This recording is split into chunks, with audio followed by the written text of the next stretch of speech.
Olá, meu nome é Guilherme. Eu vou falar para vocês um pouco sobre direção no paciente com demência. Essa é uma questão muito importante de ser feita. Quando é que o meu paciente, o meu parente, o meu conhecido que tem um quadro demencial deve parar de dirigir? Estudos mostram que pacientes com demência leve, eles podem continuar dirigindo. Cerca de 75% desses pacientes, eles têm uma direção segura. Porém, 25% dos casos, quer dizer, de cada 4, 1, eles têm um risco maior de se envolver em acidentes. Como é que nós vamos fazer para identificar esses casos? O primeiro ponto que a gente tem que considerar é que o paciente ele é um péssimo preditor da sua habilidade para dirigir. Um estudo publicado nos Estados Unidos com pacientes com doença de Alzheimer mostrou que numa população 94% desses pacientes se consideravam aptos para dirigir. Quando esses pacientes eles eram colocados num teste de direção segura, cerca de menos da metade deles foram capazes de dirigir adequadamente. Um outro ponto importante: apenas 40% dos familiares são capazes de predizer se o paciente ainda permanece em condições de dirigir. Então, para que a gente possa ter uma definição, tomar uma decisão bem acurada sobre esse tema que é tão importante, a gente precisa levar em conta tanto as informações do cuidador, quanto a acurácia do paciente nos seus testes cognitivos, quanto ao histórico dele como motorista nos últimos anos. O primeiro ponto que a gente precisa considerar: esse paciente tem uma demência leve? Quando eu falo uma demência leve, seria algo dentro do nosso jargão médico, um CDR 05 ou 1, ou seja, ele ainda é completamente independente para realizar atividades básicas, tendo prejuízos bem pontuais na sua parte cognitiva.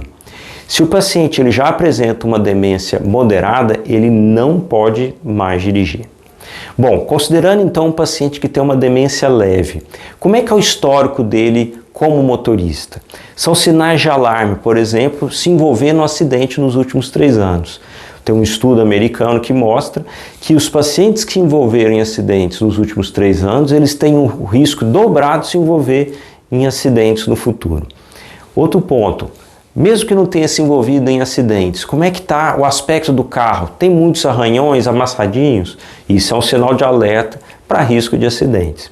Como é que está o comportamento desse paciente na hora de dirigir? Ele respeita sinais de velocidade, semáforo, a própria faixa?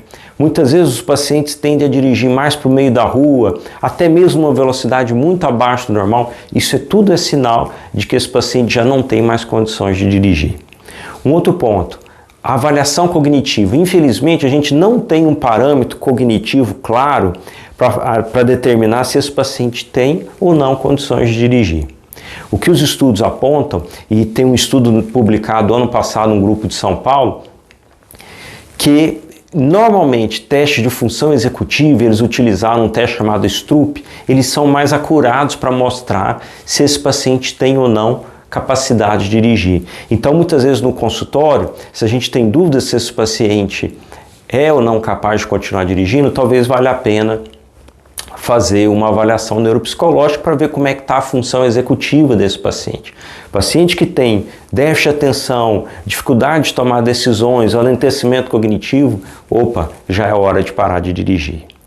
Muito bem, decidimos então que o nosso paciente não tem mais condição de dirigir. É uma demência leve que está naquele 25% que não pode mais dirigir, ou já é uma demência moderada ou avançada. E aí, como proceder? O primeiro passo é sempre tentar conversar, falar com o paciente que ele não tem mais condições de dirigir e que precisa realmente parar de dirigir. Muitas vezes vale a pena juntar a família, ver quais os membros, é um irmão, é um filho, é a esposa, é o marido, que tem uma autoridade maior sobre esse paciente e tentar convencê-lo a parar de dirigir.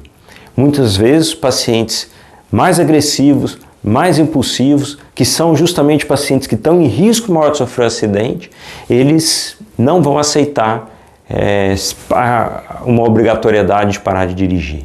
E aí, como proceder? Conversamos, não deu certo. Eu tentaria agora usar a imaginação. Tentar ou esconder uma chave, ou falar que o carro quebrou, desliga um cabo da bateria, leve o carro para um outro local, mas a gente não pode deixar esse paciente colocar a própria vida ou a vida de outras pessoas em risco.